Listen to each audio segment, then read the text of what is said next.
జగన్ హయాంలోనే పల్నాడులో అరాచకాలు జరిగాయన్నారు ఎమ్మెల్యే ఎరపతినేని శ్రీనివాస్. గతంలో దళితుల్ని చంపించిన జగన్ ఇప్పుడు వాళ్ళ మీద ప్రేమ ఉన్నట్టుగా నటిస్తున్నారు అంటూ విమర్శించారు. ప్రజలు దారుణంగా ఓడించిన జగన్ వైఖరిలో మార్పు రాలేదన్నారు.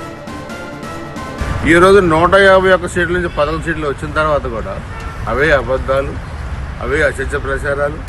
మరలా మేము అధికారంలోకి వస్తే మా వాళ్ళు చంపుతారు, నరుగుతారు, పొడుస్తారు.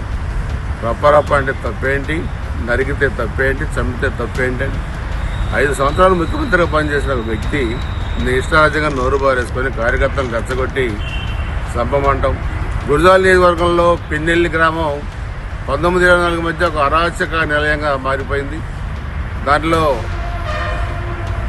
ఇస్రం వేసే ఒక దళితులను చంపారు, ఒక ముస్లింలను చంపారు, 40 మందిని కాళ్ళతో విరగొట్టారు, మహిళలపై అత్యాచారాలు చేశారు, 2000 ఎకరాలు బీడు భూములు పెట్టారు.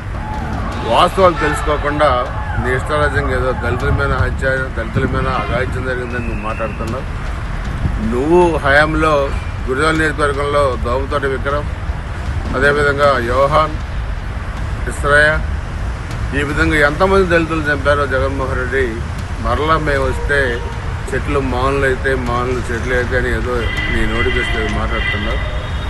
దీన్ని రానిచ్చే సమస్య లేదు.